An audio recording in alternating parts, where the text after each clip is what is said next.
Voilà, c'est parti. Bonjour à toutes et à tous, nous sommes le 18 juin 2015, il est 9 heures du matin et donc je vais démarrer cette revue de marché Ishimoku. Ce n'est en aucun cas un cours sur l'Ishimoku, donc si vous me posez des questions sur le fonctionnement de l'Ishimoku, si j'ai le temps, j'essaierai d'y répondre, mais a priori c'est pas mon souhait. Je ne pense pas que je puisse répondre parce que c'est pas un cours sur l'Ishimoku. C'est donc soit vous connaissez l'Ishimoku et vous comprendrez parfaitement bien ce que je raconte. Après, on est d'accord ou on n'est pas d'accord, ça c'est une autre histoire. Soit vous ne connaissez pas encore l'Ishimoku et ça vous donnera peut-être envie de découvrir ce formidable outil pour analyser les marchés financiers et pour trouver des opportunités de trading. Donc le but de l'opération ce matin, c'est de voir est-ce que l'on peut dégoter quelque part une opportunité de trading pour faire de l'intraday. Donc je ne pense pas que ce soit le moment d'entrer en swing trading, bon peut-être, hein, mais c'est pas ma démarche, parce que la Grèce, parce que les banques centrales, parce que ceci, parce que cela, enfin c'est très instable. Donc soit on est déjà entré en position à un moment où c'était déjà plus stable et on laisse courir la position quoi qu'il arrive avec toutes ces annonces, parce qu'on a de la marge, soit on n'y est pas, ce qui est mon cas en swing trading, et à ce moment-là, ah j'ai un problème de son, alors attendez, veuillez m'excuser. Voilà. Non, apparemment, ça refonctionne.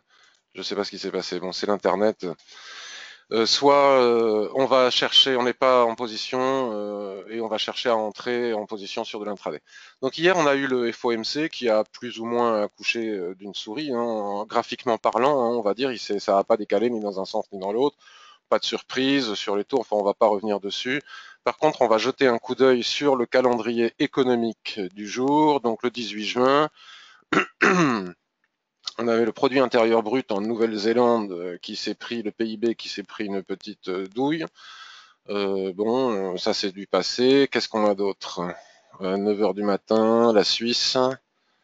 Voilà, 10h30. Alors 10h30, on a une série de statistiques en Grande-Bretagne, donc qui aura sans doute une influence sur la livre sterling. On va y aller parce que c'est important, il y a quelque chose à faire peut-être, en tout cas à surveiller sur la livre. Ensuite, à 14h30, on a des statistiques importantes concernant les États-Unis, donc c'est pas une journée simple. Et puis surtout, alors j'ai peut-être pas choisi le bon jour pour faire une revue de marché. Et puis surtout, on a la réunion des ministres de l'Eurogroupe, on a la réunion de l'Eurogroupe à partir de 15 heures, qui en réalité est une opportunité de plus de trouver un accord ou pas entre la Grèce et les créanciers. Donc ça c'est quand même très important parce qu'à la moindre rumeur, il va y avoir du bruit sur le marché. Et comme vous avez pu le constater, s'il n'y a pas beaucoup de liquidité, c'est-à-dire que si les gros investisseurs extérieurs ne sont pas sur le marché, on peut avoir des mouvements très violents, hein, comme celui-là, je suis sur l'euro USD, mais on en a vu sur le DAX hier. C'est pas évident, notamment si on est scalper ou trader de très court terme, il faut vraiment serrer les stops et s'il y a peu de liquidité, on peut être victime de slippage. Moi, je dis vraiment attention, attention, attention, notamment cet après-midi. Donc après, on peut essayer de chercher à trouver des opportunités ce matin, mais comme vous pouvez le constater ici et maintenant, soit ma plateforme a planté, soit, vous voyez, il est quand même 9 heures, les marchés européens viennent d'ouvrir, non, elle n'a pas planté, et l'euro USD ne bouge pas d'un pip, c'est un petit peu compliqué. Bon, ceci dit, on peut malgré tout préparer un plan de trading ici et maintenant pour s'en servir demain ou la semaine prochaine. Vous savez, parfois les choses ne bougent pas tant que ça, et moi, j'aime bien préparer un plan de trading et attendre que les opportunités se présentent, comme je vais vous le montrer. Parfois, elles peuvent mettre plusieurs jours. Là où les gens auront complètement oublié leur plan de trading d'il y a 2, 3 jours parce qu'ils passent à autre chose chaque lendemain, moi, je l'aurais pas forcément oublié. Et si l'opportunité se produit, je rentrerai dedans en gardant à l'écran toutes mes droites, etc. Bon, passons maintenant à l'essentiel. Donc, je vais aller très vite, hein, parce que d'habitude, je suis très lent. Enfin, quand je dis que je vais aller très vite, c'est toujours c'est pas une garantie, mais en tout cas, j'en ai la volonté, c'est déjà pas mal. J'ai préparé, contrairement à d'habitude, mes écrans. J'ai eu le temps de regarder ce matin. D'habitude, je découvre avec vous. Donc, normalement, ça devrait aller plus vite. En tout cas, je vais tenter d'aller plus vite pour les gens qui regardent après sur YouTube, que ce soit pas trop long pour eux. Donc, l'euro USD en H4. L'euro USD en H4, qu'est-ce que l'on peut constater? Comme vous le voyez ici à l'écran, est-ce que j'ai bien cliqué sur enregistrement? Oui, c'est parti. Comme vous voyez ici à l'écran, l'euro USD a cassé cette résistance là des 1,1340, on va dire. Vous voyez qu'il avait mis un certain temps à la déborder, cette résistance. Puis finalement, il s'est appuyé ici sur la droite, ici sur la petite droite de tendance qu'on a ici en bas, hier soir avec le FOMC, je présume, et puis on est venu s'arrêter pile poil à cet endroit-là. Donc la question que l'on est en droit de se poser maintenant, puisque l'on a cassé ce seuil, est-ce que c'est un signal d'achat? Et si c'est un signal d'achat, quel objectif est-ce que l'on peut mesurer, atteindre? C'est le but de l'intraday, c'est d'avoir un stop, un objectif. Donc pour le savoir ici et maintenant sur le H4, je trouve que c'est pas très pratique. Donc je vais basculer sur le daily. Voilà. Mon plan B est arrivé, mais ma femme n'est pas encore partie travailler, donc elle l'a reçu. Voilà, donc le daily, si on regarde maintenant sur le daily pour s'apercevoir s'il est possible d'aller chercher des objectifs, bon, ben déjà, on a les plus hauts qui sont ici à 1,1444, donc on pourrait tracer une droite ici, vous voyez, comment trouver des objectifs, voilà. Maintenant, je trouve que c'est pas évident, et vous allez vite comprendre que c'est pas ma paire préférée. Si on prend le morceau de SSA plat qui est ici sur le daily, vous voyez, là où j'ai ma souris, où je fais des petits ronds en ce moment, on voit que c'est lui, c'est ce niveau de SSA qui nous donne un niveau de résistance. Vous voyez, les toutes petites mèches ici, ça ne passe pas. Donc on peut éventuellement aussi tracer une droite au niveau de cette SSA. Voilà, on trace une droite au niveau de cette SSA. Donc il y a peut-être un peu de lag parce que j'ai une bande passante un peu limitée. Il y avait tout qui était allumé avec Internet ce matin, les enfants sur la DSL, ceci, cela. Voilà. Et donc ça nous donne des petits niveaux intraday. Vous voyez, c'est pas la panacée franchement, mais on va aller regarder. Donc ensuite, si on veut aller un petit peu plus loin, on bascule sur l'hebdomadaire. Et en basculant sur le graphique hebdomadaire, j'attends que le graphique arrive jusqu'à vous parce que je sais qu'entre le moment où je le fais moi et où ça arrive à vous, il y a du lag, du décalage. On s'aperçoit que c'est pas simple parce qu'on est confronté à plusieurs niveaux de Kijun. Donc ici et maintenant, les prix sont en train de bloquer sur le petit morceau de SSA qu'on a vu sur le daily qui est bien plat.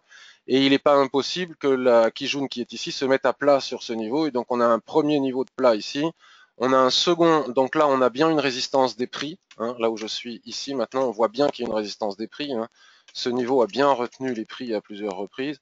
Et au-dessus, on a un gros plat Kijun suivi d'un autre gros plat Kijun un peu plus haut.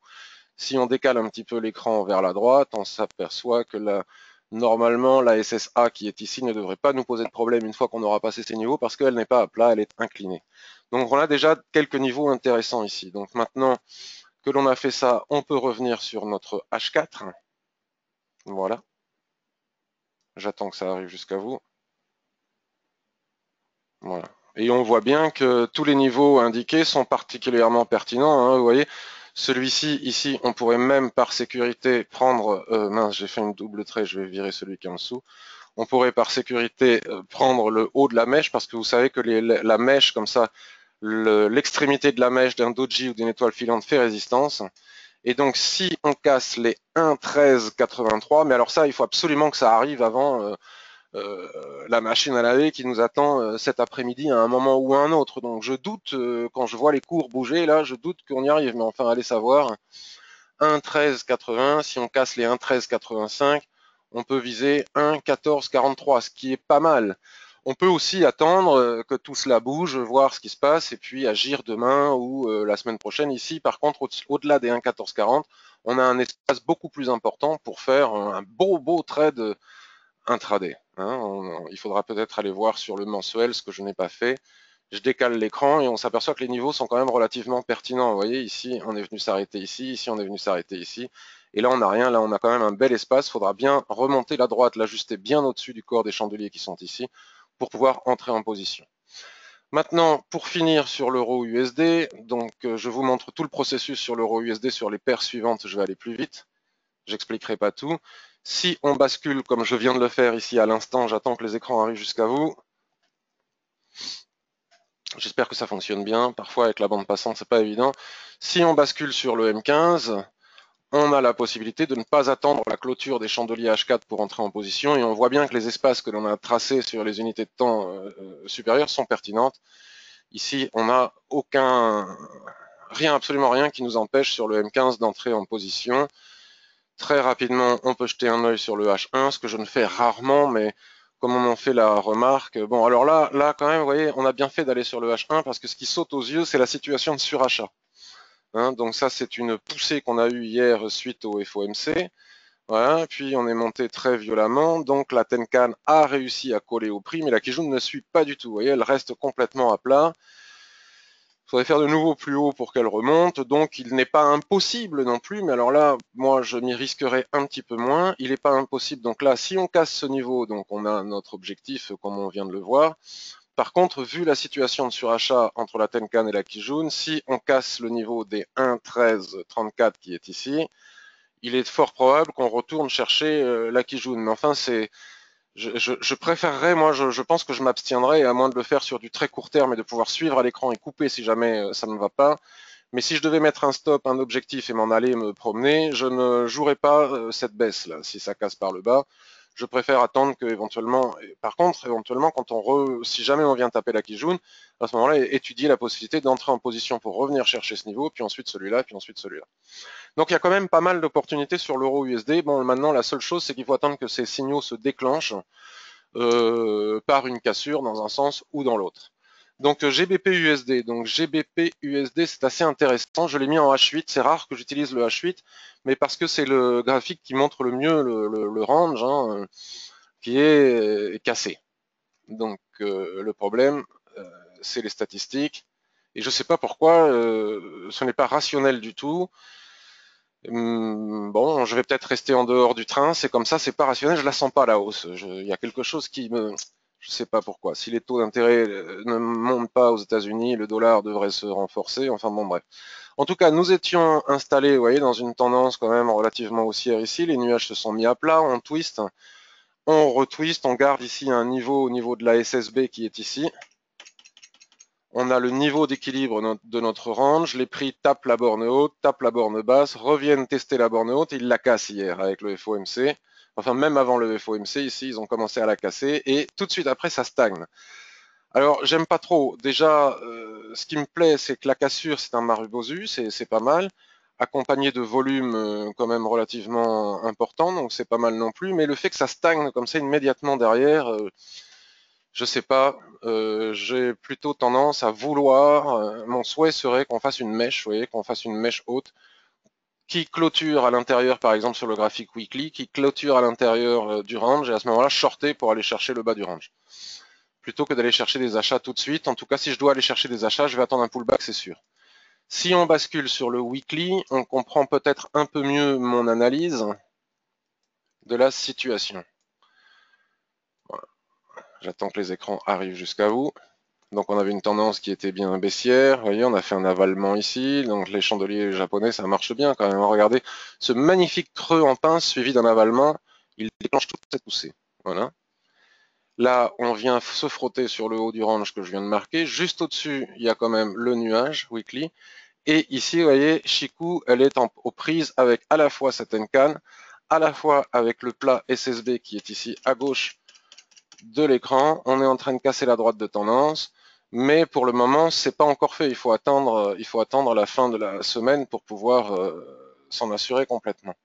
Donc, je ne suis pas très chaud sur un achat de la livre sterling face au dollar américain ici et maintenant. Par contre, ce que je vous disais, c'est que si jamais on fait une mèche ici, allez savoir, hein, on fait une mèche, on clôture à l'intérieur du range, ici au-dessous du niveau du plus haut des prix ici, je pourrais éventuellement vendre avec un stop au-dessus de la mèche et aller chercher le bas du rectangle qui correspond à la Kijun qui est ici, ou en tout cas la zone d'équilibre. Mais en tout cas, je ne vais pas me lancer à l'achat ici et maintenant tout de suite à cause de cette situation que je viens de vous écrire ici. Donc on va basculer maintenant très rapidement sur le 15 minutes, voir si on peut quand même trouver une opportunité intraday. Donc bon ben voilà, en 15 minutes la situation est claire, hein. Ça c'est la cassure que l'on vient de voir hier, puis là on est dans un immense drapeau, on va dire. Donc théoriquement, si on casse par le haut, on a un signal d'achat hein, au-dessus du nuage. On va bien mettre la droite, voilà, paf, au-dessus des plus hauts ici. Voilà, voilà, c'est lent tout ça. Très bien. Et là maintenant, je reviens sur le weekly. Je crois que j'ai pas d'autres Et j'ai même pas... elle est à combien la Tenkan ici? De toute façon, j'ai la SSB qui est ici.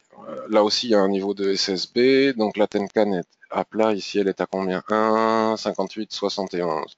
Donc 1,58,71. Bon, faudra ajuster, hein, c'est histoire d'aller 1,58,71. Je reviens sur mon 15 minutes. Et je vais tracer une droite au niveau des... Donc je vous laisserai regarder après si j'ai pas oublié des niveaux. 1,58, 70. Allez, pim. 1,58, 70, vous voyez. Donc là, on parlait d'intraday. Donc si on casse les 1,58, 50, ah oui, si on casse les 1,58, 50, on a une vingtaine de pips à prendre ici. Bon, mais ça, pour aller chercher 20 pips, faut le faire sur le 5 ou sur le 1 minute, sinon on est foutu. Donc là, j'ai basculé sur le 5 minutes. J'attends que les écrans arrivent jusqu'à vous. Hein. Bon, allez, on va ajuster un petit coup comme ça. Hop, et là on voit sur le 5 minutes, la cassure des 1,58,50 engendre la probabilité d'aller chercher 1,58,70. Jamais, jamais, jamais de certitude, que des probabilités. Donc on a ici une opportunité de trading de court terme, peut-être après les statistiques de 10h30. Voilà. Après, la statistique, elle peut faire en sorte qu'on y aille en flèche aussi, donc il faudrait qu'il y en ait une cassure, voilà, ou alors une cassure à l'intérieur, un pullback sur la Kijun qui à ce moment-là remonterait pour aller chercher l'objectif. Il y a plusieurs manières d'entrer en position. Donc maintenant, on va aller voir l'AUD USD.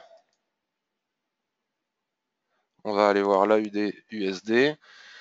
Donc l'AUD USD.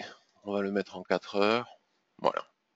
Donc c'est normal avec le FOMC, avec la situation en Europe, avec l'instabilité.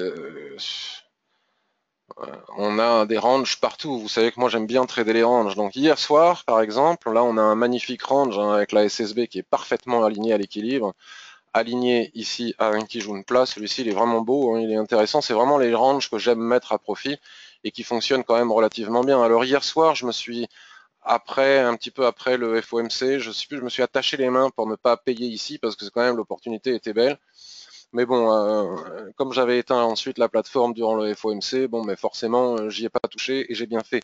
Mais vous voyez, une fois de plus, comme la mèche basse a provoqué une réaction pour aller chercher le haut du range ici. Donc, si jamais on revient chercher le haut du range comme ça, qu'on monte au-dessus, qu'on clôture avec une mèche accompagnée de volume, hein, je vous ai déjà expliqué plein de fois ce que veulent dire ces mèches. Hein, elles sont le reflet du combat pour ce seuil.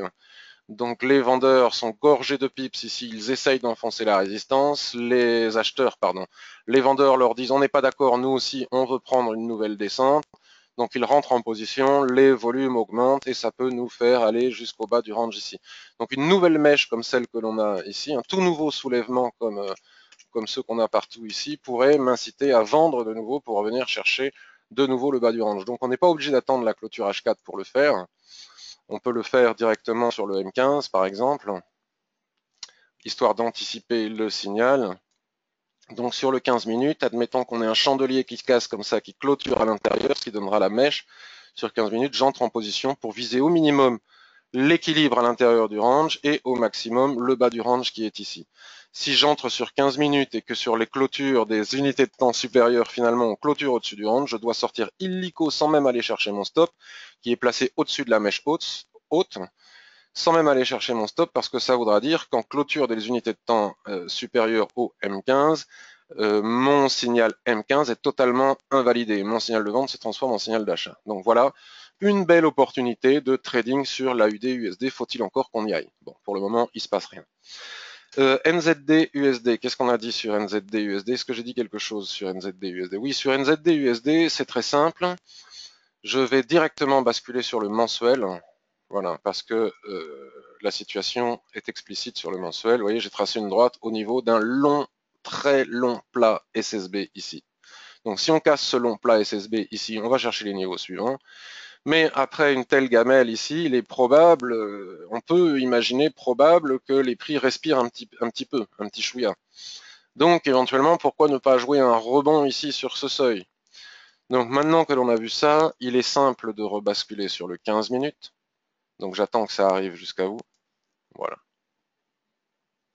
Et on a notre seuil ici. Donc déjà, bon, tant qu'on ne vient pas le taper, on n'y touche pas, quoi. Mais si on vient le taper et qu'on vient le taper ici sur 15 minutes, étant donné que c'est un seuil quand même majeur sur le mensuel, sur le graphique mensuel, et qu'un graphique, un seuil sur le mensuel, c'est pas rien, un long plat SSB comme ça, même en range, sur le mensuel, c'est très fort, a priori.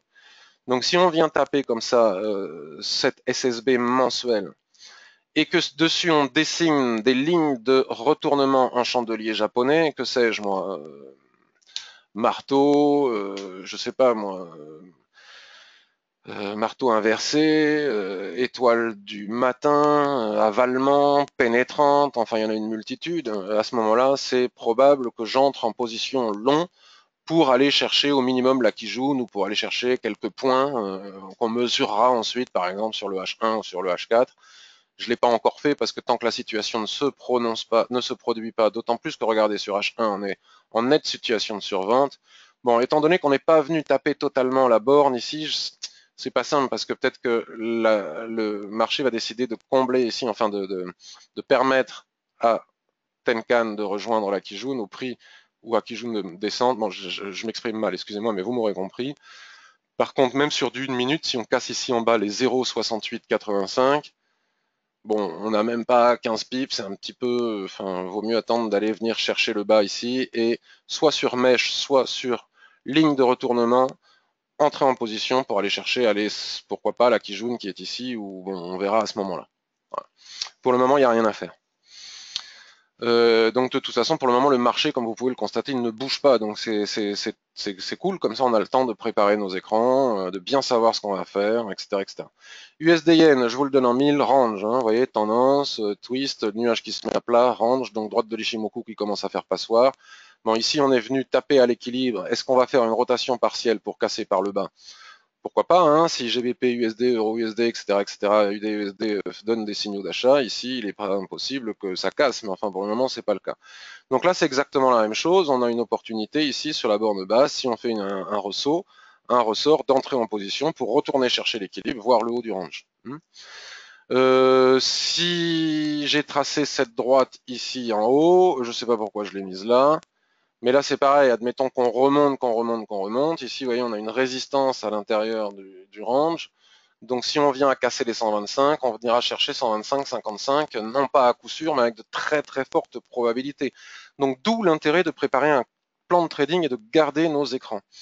Et si on vient dans la journée ou demain, par exemple, casser les 125 ici, on peut rentrer en position en s'appuyant, en entrant sur des signaux M15 ou M5 pour aller chercher 55 pips, puisque vous accepterez avec moi qu'il est très fortement probable, même si ce n'est jamais certain, que si le marché vient taper en bas, qu'il dépasse la zone d'équilibre, qu'il arrive jusqu'ici, qu'il dépasse cette zone, c'est pas pour s'arrêter là, mais c'est très probablement pour aller chercher le haut du range. Il n'y a pas de raison que le marché ne continue pas sur la résistance suivante. Et ici, si on fait un soulèvement, pif, vendre pour aller venir chercher en bas. Ah, je sais ce que c'était que cette droite. C'est difficile parce que je ne vais pas y aller maintenant, mais vous regarderez sur mensuel, on est vraiment sur une résistance forte sur le mensuel. On est coiffé par une résistance forte qui doit être une SSB ou une Kijun plate sur le mensuel. Donc bon, pas évident d'aller au-delà de. J'ai un problème de son, je crois, d'aller au-delà de ce niveau. Et en bas, si on casse par le bas, c'est pas évident non plus, puisque juste en dessous, on a la Kijun Daily. Vous voyez, Ishimoku, il est sympa. Certains diront Ishimoku ne délivre pas beaucoup de signaux. Moi, j'aurais plutôt tendance à dire, vous voyez, on est dans une période difficile, le FOMC, l'Eurogroupe, etc. Donc, le marché hésite. Toutes les droites de l'Ishimoku se sont mis à l'instar de cette hésitation, nous indique qu'il est très difficile de trader et qu'il est très imprudent de vendre la cassure du range ici tant qu'on garde, on est au-dessus de la Kijun. Il est très imprudent d'aller imaginer des seuils beaucoup plus hauts tant qu'on ne casse pas les seuils qu'on a sur le mensuel. Donc quelque part, à part trader le range et ces petits morceaux et ces petits espaces vides à l'intérieur des ranges, Ishimoku nous dit tu ferais mieux d'éteindre ta plateforme et attendre que je me repositionne pour te donner des signaux. Donc il nous empêche de perdre de l'argent. Je préfère voir ça comme ça que de dire qu'il ne délivre pas beaucoup de signaux parce que quand le marché décale, il offre des signaux, bien évidemment. Qu'est-ce que j'ai noté? J'ai noté GBP, JPY, hein, GBP Yen, livre sterling, Yen. Donc, qu'est-ce que c'est que cette chose? Je ne sais pas. Alors attendez, je vais aller voir. Je me rappelle plus ce que j'ai fait sur l'hebdomadaire.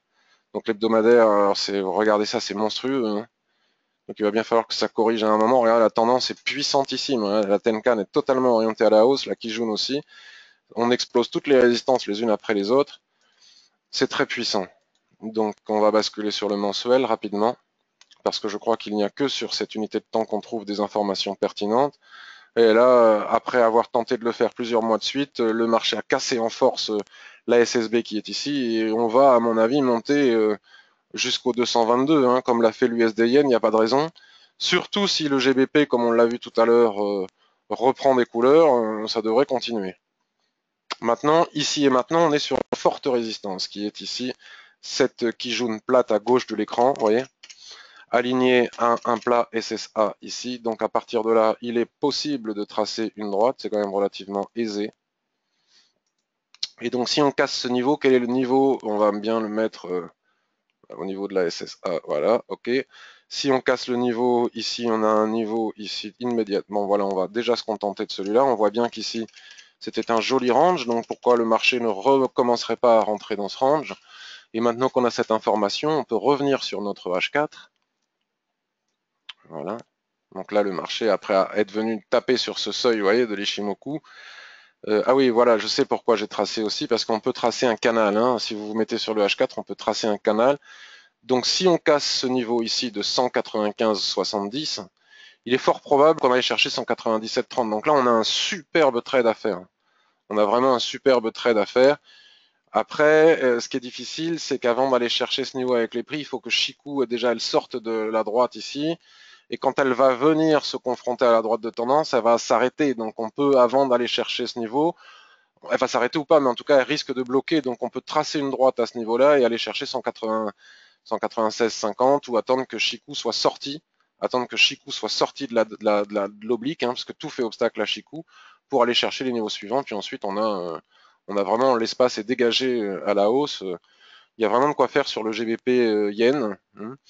Moi, je ne me risquerai pas de vendre. Hein. Je ne me risquerai pas de vendre. Éventuellement, si on revient chercher ici la Kijun, ce serait quand même relativement sain. Ça permettrait de revenir chercher sur le RSI 21 la zone de neutralité qui correspond à la Kijun qui est ici. Donc éventuellement s'appuyer dessus pour savoir si elle va tenir ou pas. Il suffit de basculer sur les unités de temps inférieures et lire les chandeliers japonais. Si on a des marteaux sur ce niveau, des signaux de retournement haussiers sur ce niveau, à ce moment-là, sur les unités de temps inférieures, on peut partir à l'achat pour revenir chercher ce niveau, puis ensuite tous les niveaux supérieurs. Donc encore une fois, il suffit d'attendre.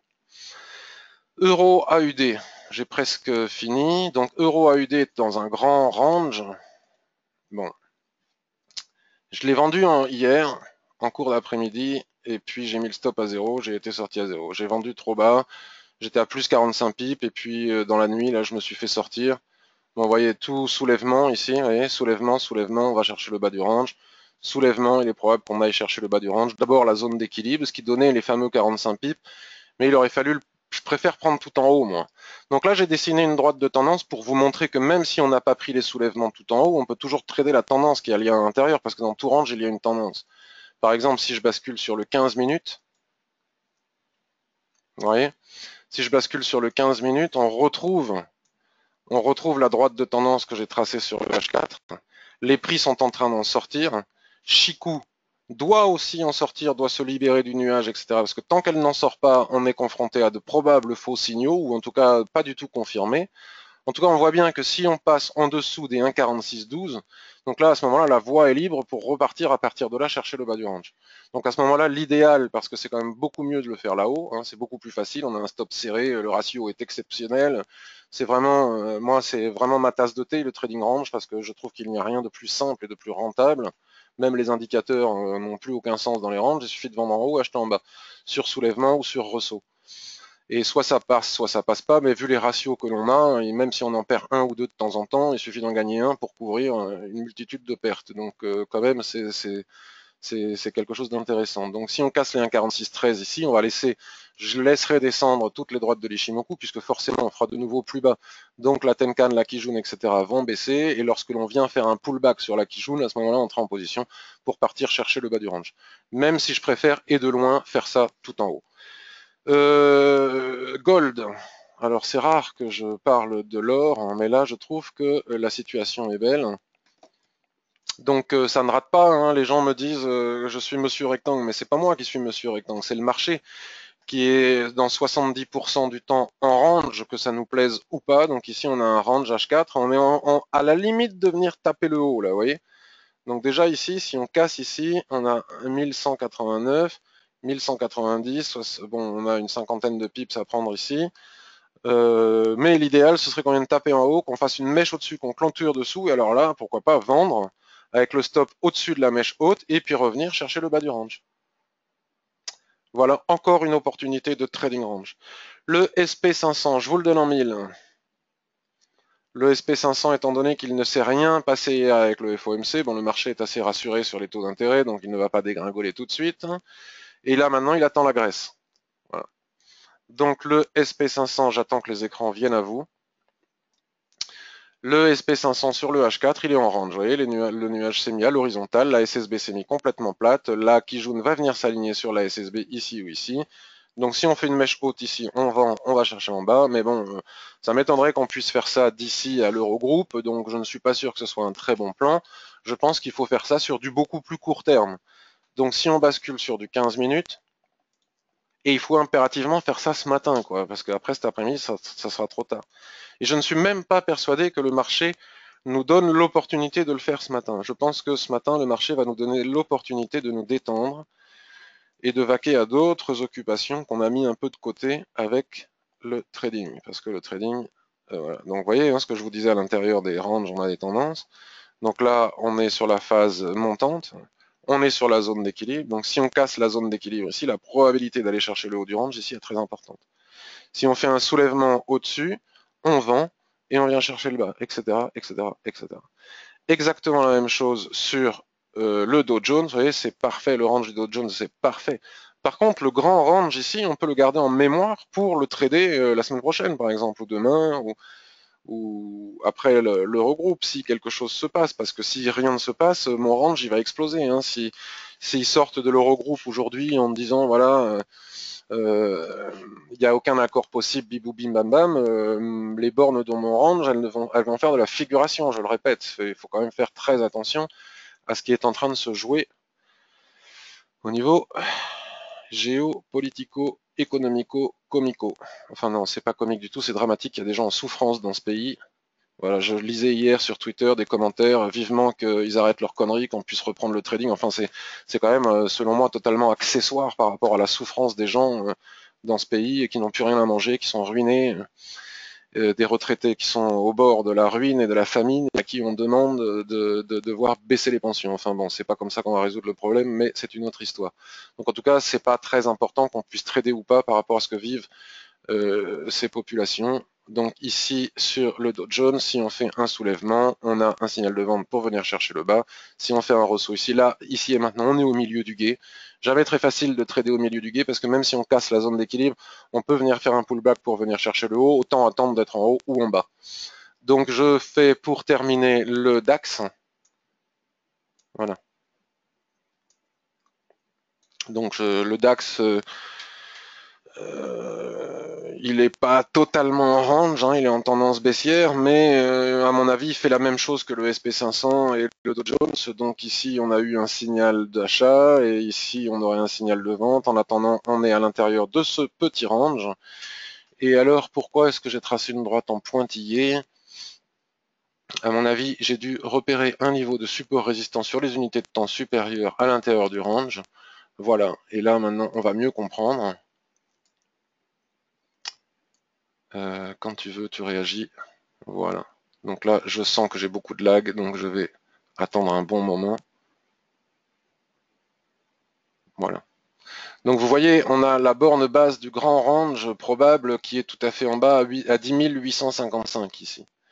Et là, à gauche de l'écran, sur les 15 minutes, on a ce que j'appelle l'ombre du nuage, les petits morceaux de SSA qui dépassent comme ça, qui sont pas plats, mais qui sont toujours à ne jamais négliger. Ce sont de véritables emmerdeurs. C'est-à-dire que les prix ont du mal à passer ce petit niveau de SSA qui est ici. Vous voyez, des fois quand ça fait des petits ronds comme ça, des petites pointes, la SSA est vraiment un niveau complexe à passer quand elle est comme ça. D'ailleurs, le graphique le prouve, on vient faire des mèches sur ce niveau sans le casser. Par contre, si on bascule sur le 1 minute ou sur le 5 minutes, si on casse les 10 880, on peut aller chercher les 10 855, ce qui est tout à fait intéressant. 30 pips à prendre, 30 pips à prendre sur le DAX peuvent rapporter énormément d'argent.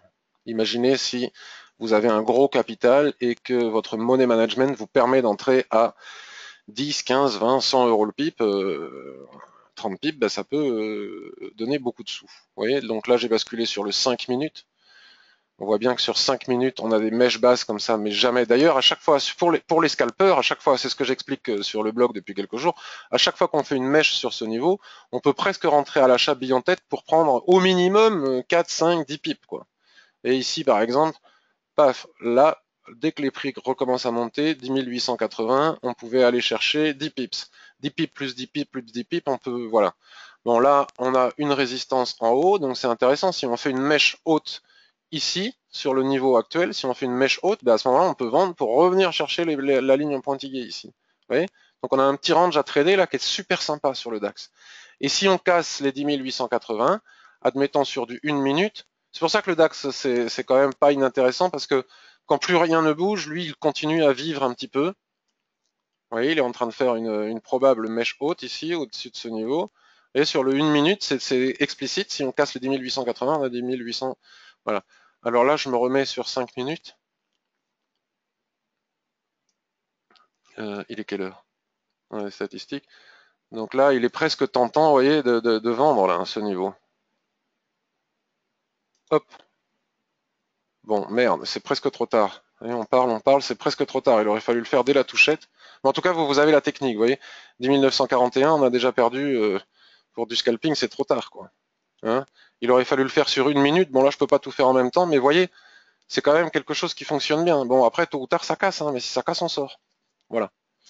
Donc, je vais voir si vous avez des questions.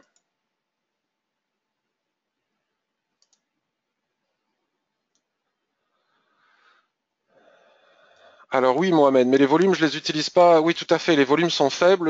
Enfin, sur le H8, ils sont bien montés. Le Marabosu de Cassure a bien acheté. Mais je pense effectivement, tu as raison, qu'il ne faut pas acheter, sont bien montés, par contre, il ne faut pas acheter le GBP USD, enfin moi je le sens pas, j'attends plutôt la mèche haute, voilà. Pour moi c'est bien clair le son et l'image, bon tant mieux, pas de délai, bon ok super. Manuel, merci pour vos enseignements Patrick, ben, c'est avec plaisir. C'est les cafés croissants, ben, je les attends, ils sont toujours pas arrivés. Ben, si vous avez des questions, c'est maintenant, sinon on va arrêter là, et puis je vais vous souhaiter une excellente journée. Vous voyez comment j'ai préparé mon plan de trading. Donc après, j'ai plus qu'à regarder toutes les 15 minutes les clôtures. GBP USD arrive sur une grosse quijoune mensuelle, nous dit Laurence. Ah ben ça, c'est une info que j'ai pas pris le temps de regarder. C'est une excellente information, étant donné que déjà sur le weekly, je trouvais que c'était limite. Je ne me suis même pas donné la peine d'aller regarder sur le mensuel, mais on va le faire ensemble. Ah, regardez, attendez, regardez le DAX. Vous voyez ce que je vous explique depuis plusieurs jours? Attendez, on va revenir sur le DAX. Depuis plusieurs jours, j'essaye d'expliquer aux personnes sur le blog comment scalper le DAX. C'est pourvu que ça dure, parce que là, imaginez les gens qui ont pris tous les allers-retours. C'est assez. Là, 10 880, 10 940. Vous vous rendez compte? Il y a 60 pips aller-retour. Poum, poum, poum, poum, poum, poum, poum. On achète en bas, on vend en haut. Regardez comment ça marche. Bon, là, on n'a pas eu la mèche vraiment haute, mais bref, c'est quand même assez sympa. Si on se met sur le 1 minute, si on se met sur le 1 minute, alors je dis pas qu'il faille le faire, regardez, et au niveau des chandeliers japonais, c'est explicite, c'est vraiment, c'est très, voilà, hein, regardez, si on se met sur le 1 minute, soit on achète ou on vend dès la touchette et puis on sort si ça va pas, hein, il faut pas engager trop de capital, on sait jamais. Enfin, c'est explicite. Regardez, tout à fait en bas, ici, on a un doji marteau pim. On va taper, bon, on part pas taper vraiment le haut, mais on n'est pas obligé d'aller chercher le haut. On peut prendre des pips déjà à la moitié, à l'équilibre. Comme ça, on est sûr de prendre ce qu'il y a à prendre. Ici, on a un superbe avalement qui nous amène en haut. Ici, on a une belle étoile filante doji avec une étoile du soir sur résistance qui nous amène au moins à l'équilibre.